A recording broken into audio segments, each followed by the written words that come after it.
कि लोग fake ID बना के फेक नाम बना के इसके लाइव में कमेंट कर रहे थे और कई बार बहुत तरह के आपराधिक विचार वाले कमेंट आए, जैसे कि तुम्हारी बेटी स्कूल जाती है, अकेले आती है वहाँ से, उसको कुछ होगा तो मत बोलना। तो इस तरह की चीज़ें जो कि स्क्रीनशॉट लेके इसने रखा, मैंने रखा, कई मैप करके रखे हुए हैं, उन सबको देंगे ही और पुलिस को ज़रा सा भी देर नहीं लगेगा उसको ट्रैक करने में कि किसने वो कमेंट किया था या कौन है वो। कुछ लोग हैं जो स्मार्टफोन चलाते चलाते अपने आप को ओवर स्मार्ट समझ रहे हैं, तो एक मुखिया के तौर पे लीड करते हैं। पिछले बार उन्होंने मुझे बोला था कि कोई इस तरह की बातें अगर होंगी तो एक बार मेरे कान में आप जरूर डालिएगा, दखल अंदाजी करने की कोशिश करें। और किसी को अगर ये लगता है कि पति पत्नी के बीच झगड़ा है तो हम इसके परिवार को नुकसान कर देंगे, इसके बच्चों को नुकसान कर देंगे, तो मैं यानी कि इसका हस्बैंड यानी कि मैं चुप रहूँगा, तो बिल्कुल ऐसा नहीं है। हम उसकी गांड फाड़ देंगे और गांड तोड़ भी देंगे। भद्दे भद्दे कमेंट इसको आते हैं या इसको परेशान किया जाता है तो ये अपने स्तर से कानूनी एक्शन लेगी। और लोग जब अंदर जाएंगे, एक दो लोग अंदर जाएंगे और तकलीफ होगी तो कोई किसी को नहीं बोलेगा, हमको भी नहीं बोलेगा, ना हमारी कोई जिम्मेदारी होगी। राधे राधे दोस्तों, प्रीति चौरसिया ब्लॉग में आप सभी का स्वागत है। द्वांगता भी सामने वरदाने, कैसे आप लोग? उम्मीद करते हैं कि आपसे बहुत ही ज़्यादा अच्छे होंगे। दोस्तों जो मुझे फेसबुक पे देख रहे हैं प्लीज़ फॉलो कर लीजिए, जो यूट्यूब पे देखने होंगे प्लीज़ सब्सक्राइब कर दीजिए, एक अच्छा सा प्यारा सा कमेंट जरूर करिएगा और एक उचित सलाह आप सब जरूर दीजिएगा। तो दोस्तों आप सब देखिए, सुबह है ना कि मैंने एक वीडियो डाला था, बताया है कि कैसे लोग मुझे परेशान करना वापस से शुरू कर दिए हैं और मैं 1.5 महीने से बिल्कुल इग्नोर कर रही हूँ, बिल्कुल इग्नोर। तो वो एक मैंने बता दिया कि मैंने अभी तक कुछ भी नहीं कर रही हूँ, तो इसका मतलब ये नहीं कि मैं खामोश हूँ।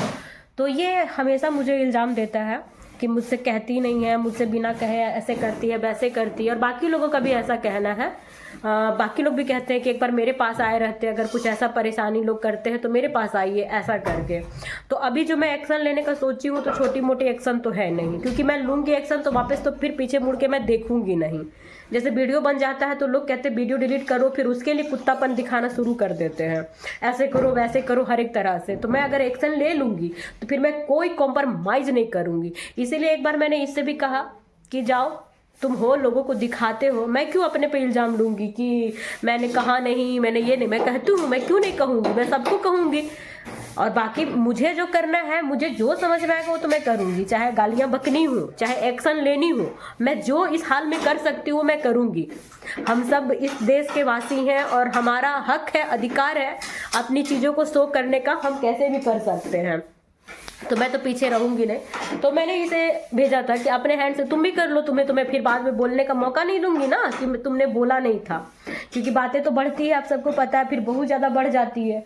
तो मैंने इसे सुबह ही कहा, तो ये गया था अगले के पास और उनको बोल के आया है। तो मैं भी चाहूँगी कि आप सबके सामने ये अपनी बातें रखे, क्योंकि बाद में ये कहता है कि मुझे बोली नहीं थी, ये अपने मर्जी से सारी चीज़ें करती है, इसको मेरे को गार्जियन नहीं समझती है। मतलब जितना तरह का लांछन लगाना होता है ना, ये बंदा लगा देता है और बाकी लोग भी पूरी उंगली उठा देते हैं। तो मैं इसे अभी अपने लिए खाना गर्म कर रहा है, मैं पूछती हूँ और बताती हूँ कि इसने क्या बात किया है। और इसने अपने तरफ से, मैंने तो अपना सोचा है कि मुझे क्या करना है, मेरे दिमाग में ऑल थिंग प्रिपेयर्ड है, सब, मुझे तैयारी नहीं करनी। बट ये क्या निर्णय रखता है, ये क्या डिसाइड करता है इस मामलों में, डिसीजन लेता है, ये भी जरूरी है। इसलिए नहीं कि मुझे नीड है, मैं कर लूँगी, मेरी प्रॉब्लम है, मेरी लाइफ है, तो मैं सारा सॉर्ट आउट कर लूँगी। बट इसका भी मायने रखता है, बाद में मुझे ये ना कह दे कि मुझसे कहा नहीं, मैं ये चीज़ किसी से भी नहीं ले सकती हूँ। दिनों से मैं भी देख रहा हूँ, जब से थोड़ा यहाँ मोहल्ले में हमारी लड़ाई झगड़े हुए, जो मुर्गी मरा उसके पीछे जो चीज़ें हुई, जो पुलिस आया फिर हरजाना दिलवाया, उसके बाद ये लोग एक 1 वीक के लिए मैंने इन लोगों को भेज दिया था नानी के घर कि थोड़ा इसका भी माइंड रिफ्रेश हो जाएगा और थोड़ी चीज़ें इधर भी माहौल शांत हो जाएगा। उसके बाद फिर चीज़ें चलती रहेंगी। 1 सप्ताह के लिए वहाँ चली गई, 1 सप्ताह के बाद ये लौट के आई, जब इसको लेके आए उसके बाद से चीज़ें स्टार्ट हुई।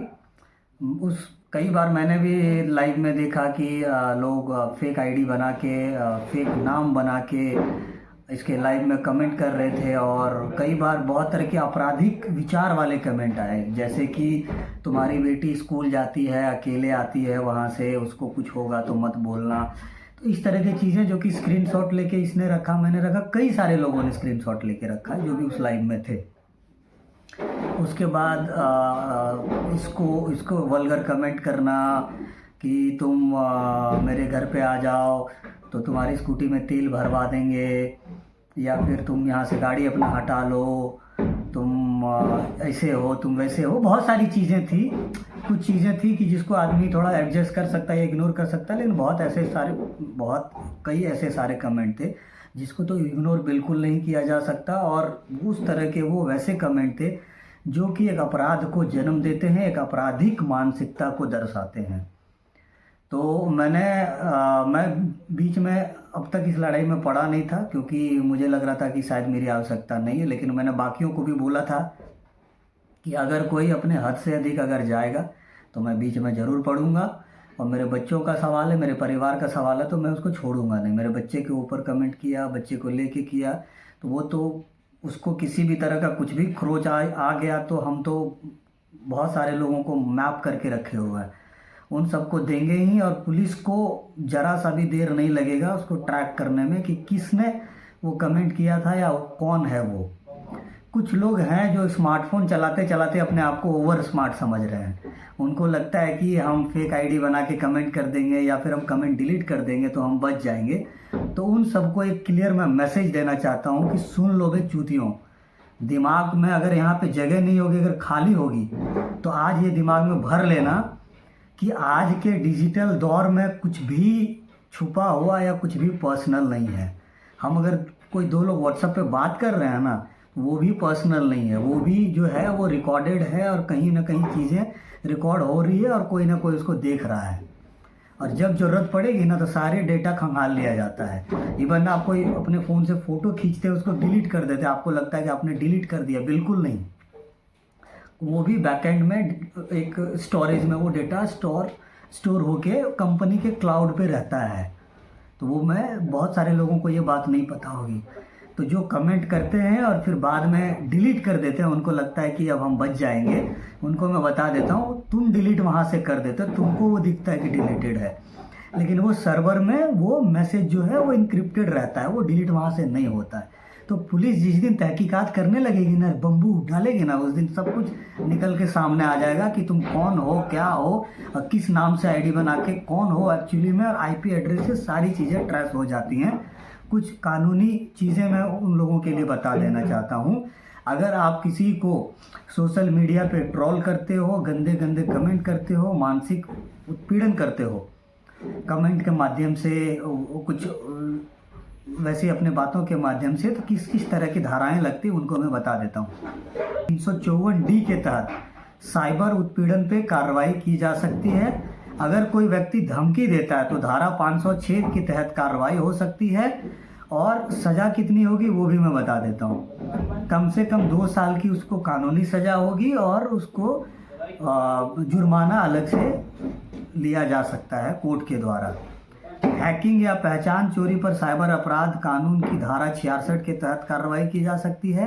तो कुछ ऐसे धाराएं हैं और कानूनी प्रावधान हैं जो वैसे लोग जो अपने आप को स्मार्ट समझते हैं, स्मार्टफोन चलाते चलाते ना, वैसे लोगों के लिए ये मैं एक संदेश, उनकी जानकारी के लिए मैंने ये धाराएं बता दी। अब सुनो आगे क्या होगा। अभी मैं यहाँ पे इस ज़मीन के को जिन्होंने दिया, जो एक तरह से इस समाज, इस पूरा गांव को एक तरह से लीड करते हैं, एक मुखिया के तौर पे लीड करते हैं। पिछले बार उन्होंने मुझे बोला था कि कोई इस तरह की बातें अगर होंगी तो एक बार मेरे कान में आप ज़रूर डालिएगा। उनको मैंने, सुरेश जी को मैंने बात बता दिया। उनको मैंने बोला कि भैया अभी सोए हुए सांप को ये लोग जगाने की कोशिश कर रहा है, फिर ये जागेगी, फिर बूम भड़ाक करेगी, उसके बाद लोगों को तकलीफ हो जाएगी। तो बीच में हमको फिर नहीं बोलिएगा, इस बार हम कोई बात नहीं सुनेंगे, ना हम बीच में इसको रोकने के लिए आएंगे। इसके बाद भी अगर लोग नहीं संभलते हैं, नहीं सुधरते हैं, तो उन फेक आईडी बना के कमेंट करने वालों को मैं बता देता हूँ, ये अगला कदम यही करेगी। ये जाके चुपचाप से इसको एक बस FIR दर्ज करवा देना है साइबर थाने में, सदर थाने में। उसके बाद गांड ले ली जाएगी तुम लोगों की, मैं बता देता हूँ। और बात जब बढ़ेगी, कल को कोई अगर बोलोगे कि भैया आप कॉम्प्रोमाइज़ कर लीजिए, वापस ले लीजिए, तो ना ये पीछे हटेगी ना हम इसको पीछे हटने को बोलेंगे। तो ये बस एक अलर्ट है, आप इसको रिक्वेस्ट समझिए, आप इसको मैसेज समझिए, आप इसको जैसे जिस रूप में लेना है आप उसको लीजिए, समझिए। और कई सारे जो कमेंट है, कमेंट पढ़ने के बाद मैंने यही अंदाज़ा लगाया कि जो कमेंट कर रहे हैं वो कोई बाहरी आदमी नहीं है। इसकी गाड़ी कहाँ खड़ी रहती है, इसको आने जाने में क्या प्रॉब्लम है, वो किसी बाहरी आदमी को नहीं पता है। वो यहाँ पे रहने वाले या आस पास आने वाले जाने वाले इधर के ही लोगों को मालूम है। तो जो को कि कमेंट कर रहा ना स्मार्ट बन के, वो एक एक कमेंट एक एक कड़ी जोड़ने के बाद मैंने ये चीज़ें ऑब्जर्व की, और पुलिस भी ये चीज़ ऑब्जर्व करेगी। सारा स्क्रीनशॉट है, जब पुलिस को स्क्रीनशॉट का प्रिंट आउट के साथ वहाँ पे एफआईआर में दिया जाएगा, है ना। उसके बाद वो लोग भी कड़ी से कड़ी जोड़ के वो लोग भी निकाल लेंगे चीज़ें कि यहाँ का आदमी है कि कोई बाहरी है। एक चीज़ और हम यहाँ पे क्लियर कर देना चाहते हैं, मेरे इसके बीच खटपट होती है, लड़ाई झगड़े होती है, अक्सर होती है। ये हमारे इसके बीच का मामला है, किसी तीसरे को इसमें दखल अंदाजी नहीं देना है, और नहीं दखल अंदाजी करने की कोशिश करे। और किसी को अगर ये लगता है कि पति पत्नी के बीच झगड़ा है तो हम इसके परिवार को नुकसान कर देंगे, इसके बच्चों को नुकसान कर देंगे, तो मैं यानी कि इसका हस्बैंड यानी कि मैं चुप रहूँगा, तो बिल्कुल ऐसा नहीं है। हम उसकी गांठ फाड़ देंगे और गांठ तोड़ भी देंगे। हम बहुत शांत रहते हैं। शांत रहने के पीछे का मेरा वजह ये है ना कि जब मेरा टेम्पर लूज हो जाता है उसके बाद हम किसी की नहीं सुनते, इसीलिए हम बहुत कोशिश करते हैं शांत रहने का। इसी वजह से हम सबके साथ हंसते खेलते बातचीत शांति से बातचीत करना चाहते हैं और करते भी हैं।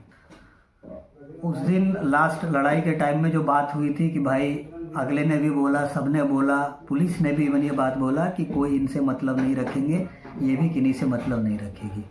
अब तो वही बात हो गया ना, ये बाकियों से मतलब रख रही है ना बाकी इससे मतलब रख रहे। तो अब क्या प्रॉब्लम है भाई यार, अब तुम लोगों को क्या प्रॉब्लम है, क्या चाहते हो? हाँ, अभी बगल में फंक्शन हुआ, ये सम्मिलित नहीं हुई, अगले ने भी इनविटेशन नहीं दिया, तो मतलब हम तो मान के ही चल रहे हैं कि भाई चलो अलग थलग चीज़ें हो गई। हम इसको बुरा नहीं मान रहे हैं या हम इसको गलत नहीं मान रहे हैं। मतलब मुझे भी खुशी हो रही है कि चलो ठीक है, लोग अलग हैं, ये अलग है, अलग थलग सब लोग रह रहे हैं। इस तरह से कम शांति से लोग रहेंगे, वो लोग भी शांति से रहेंगे, ये भी शांति से रहेगी। अब उंगली करोगे, गाड़ी वहाँ क्यों लगाए हो, ये वहाँ क्यों करो, गाड़ी क्या वहाँ परमानेंट लगेगा क्या? और जिसकी वो ज़मीन है उससे मेरी बात हुई, जिसका वो बाउंड्री उससे मेरी बात हुई, उनको मैंने, वो भैया को मैंने बोला कि यहाँ पे रोड अभी ख़राब है, यहाँ पे सामान सब गिरा हुआ है, बालू गिरा है, रेत गिरा है, छर्री गिरा है। तो 10-15 दिन का बात है, मेरा पड़ोसी भी काम करवा रहा है, काम उनकी भी जब ख़त्म हो जाएगी, यहाँ पे चीज़ें क्लियर हो जाएगी, रोड हम लोग क्लियर कराएंगे, उसके बाद हमारा गाड़ी घर पे रहेगा या हमारे सामने रहेगा। वो तो परमानेंट रहने वाली चीज़ नहीं है। तो उन्होंने समझा, उन्होंने बोला ठीक है। और ऐसा भी नहीं कि उनको हम कभी काम नहीं दिए हैं या नहीं आए हैं। जब बना रहे थे बहुत सारी बातें हैं, वो लोगों को, तुम लोग बाकियों को नहीं पता, वो उनको पता है, मुझे पता है। तो झूठ मूठ के मुद्दे बना के उंगली करने का क्या मतलब है भाई? हैं, आप लोग बताइए। आप सब आप अलग, ये अलग, सब कुछ अलग, ना किसी को कोई मतलब है, ना मैं घुस रहा हूँ बहुत ज़्यादा, ना ये किसी से कोई मतलब रख रही कर रही। तो अब क्यों उंगली करना चाहते हो? दोबारा उंगली करोगे तो फिर सुनने के लिए, झेलने के लिए तैयार रहना। उस समय सूरज जी भी नहीं सुनेंगे, कोई नहीं सुनेंगे। यही मुझे कहना था, यही बताना था, मैंने अगले को भी बता दिया है। इसके बाद भी अगर इस तरह के वाहियात कमेंट्स या इस तरह के भद्दे कमेंट इसको आते हैं या इसको परेशान किया जाता है, तो ये अपने स्तर से कानूनी एक्शन लेगी। और लोग जब अंदर जाएंगे, 1-2 लोग अंदर जाएंगे और तकलीफ होगी तो कोई किसी को नहीं बोलेगा, हमको भी नहीं बोलेगा, ना हमारी कोई जिम्मेदारी होगी। बोल दिया, मैंने उनको बोल दिया, सुरेश भैया को भी मैंने बोल दिया, उनको बोल दिया, उनको बोला, वो मेरे को स्पष्ट बोले कि मैं एक बार हम उन लोगों को समझा देंगे कि अपने ग्रुप में बात कर ले, कोई हरकत कर रहा होगा तो नहीं करे। इसके बावजूद भी ये लोग करता है तो आप लोग जाके एक्शन लीजिए। हम बीच में कहीं नहीं आएंगे, ना कभी वहाँ हम आएंगे फिर दोबारा। कुछ लोगों को लग रहा होगा ना ये स्क्रिप्टेड है, तो ये स्क्रिप्टेड बिल्कुल नहीं है। हम इसको समझा दिए क्योंकि बीच में ना लोग इसको ही घुसवाते हैं। जब मैं एक्शन लेती हूँ ना तो लोग इसको ही फोन करना शुरू कर देते हैं कि समझाइए, तो ऐसे करिए, तो वैसे करिए, उसको रोकिए। इतना पागलपना लोग अगर बेवकूफ़ी करेंगे तो फिर तो भाई कुछ ना कुछ तो करना पड़ेगा। हाँ, 1.5 महीना हो गया ना। देखो दिसंबर लास्ट से हम लोग उधर 15 दिसंबर से जो झेल रहे हैं इन लोग को, तो झेल रहे हैं, अभी तक बर्दाश्त करके हैं। मेरे पास अभी 2-4 वीडियो और, वो भी एज ए सबूत कि लोगों ने मुझे फोन करके क्या कहा, लोगों ने कैसे मुझे मजबूर किया उनके घर पे जाके गालियां बकने का, मुझे हरजाना नहीं मिलने का कारण क्या था, वो सारी चीजें इसमें एविडेंस है। बट मैं वो सारी चीजों को अभी रख ही नहीं हूँ पब्लिक के सामने। हाँ, मुझे समझ में नहीं आता कि अरे भाई अब चीज़ें ख़त्म हो गई, अब मोहल्ले में शांति आ गई, तो मतलब क्या चुल मचा हुआ, क्या चाहते हो? इनको किस लगता से है गाली खाना ना, चाहते नहीं हो? इनको लगता है कि मैं क्यों अभी तक जिंदा हूँ, अलाइव क्यों हूँ, क्यों काम कर रही हूँ, क्यों नहीं छोड़ देती हूँ सारी चीजें, मैं क्यों लड़ रही हूँ, क्यों झगड़ रही हूँ, क्यों जिंदगी जी रही हूँ। इनको ये प्रॉब्लम है, मैं सोशल मीडिया पे क्यों हूँ, मैं क्या कर रही हूँ, इनको इस बात से परेशानी है। तो यही था आखिरी मैसेज मेरा, सबके लिए था, क्योंकि बाद में फिर जब मैं एक्शन लेती हूँ ना तो सब पे भारी पड़ जाता है, किसी एक पे नहीं सब पे पड़ जाता है। और मैं नहीं चाहती हूँ कि और लोग परेशान हो, मैं तो एक दिन परेशान हो जाऊंगी और बाकी लोग ना हमेशा के लिए परेशान हो जाओगे, और मैं ऐसी परेशानी लेना चाहूंगी ताकि फिर कभी किसी को ना कोई टारगेट ना करे। मुझे फर्क नहीं पड़ता है लोग मुझे अब अच्छा कहेंगे बुरा कहेंगे, बस मैं इतना जानती हूँ कि बस गलत नहीं होनी चाहिए किसी के साथ भी। और इतना दिन से जो मेरी वीडियो देख रहे हैं ना कंटिन्यू, उनको पता होगा कि मैं सामने से जाके कभी किसी को उंगली नहीं करती हूँ, मुझे शौक नहीं है। और मैं ये भी नहीं कहती कि लोग आपस में बैठते हैं बातें करते तो ये गलत बात है, सबकी अपनी है, सबकी अपनी चॉइस है, मैं कभी किसी के बारे में कुछ नहीं बोलती हूँ, तो लोग मुझे क्यों टारगेट करते हैं। ये मेरा लाइफ है ना, मेरा घर का मैटर क्या है वो मेरी मर्जी है, हम क्या करते हैं। अगर मैं तुमको आकर के तेरे बिना गलती के कुछ बोलूँ तो मेरी गलती है, मैं सब कुछ कर रही हूँ एज ए सोशल जितना सोशल होता है, सोशल में रहने वाले लोग, सामाजिक लोग। बाकी मैंने अगले को भी बोल दिया, वो भैया को भी जो जमीन वाले मालिक है उनको भी बुलवा दिया है, इसको भी, सब लोग। अब मैसेज के थ्रू तुम लोग को तक भी बात पहुँच गई कि फिर मुझे तुम लोग नहीं कह सकते हो, और आगे का जो बात बढ़ेगा उसके जिम्मेदार, उसकी जवाबदारी सिर्फ और सिर्फ तुम लोग होगे। फिर मैं किसी भी ये पे स्टेप पीछे नहीं लूँगी। और वीडियो तो इतने बनेंगे और पर्सनल से पर्सनल बातें भी बाहर आना शुरू हो जाएंगी। अगर तुम लोग यही सब करवाना चाहते हो तो मैं यही करूँगी। बाकी और लोग जितने लोग देख रहे हैं वो लोग कमेंट करिएगा कि मुझे आगे जाके इनके लिए क्या, कितने सख्त से सख्त एक्शन लेने चाहिए, क्योंकि आजकल सॉल्यूशन हर जगह है। ऐसा नहीं है कि मैं सोशल मीडिया पे तो मुझे कहीं से भी कोई ट्रोल करके चले जाएंगे, उसकी भी एक है। बस मैं यही नहीं चाहती कि मैं एक्शन ले लूँ तो लोगों को परेशानी हो जाए। बंद कर दो, डेढ़ महीना हो गया है, तुम भी ठंडे पड़ जाओ, मैं बस यही कहूँगी, क्योंकि मैं तो मुझसे तो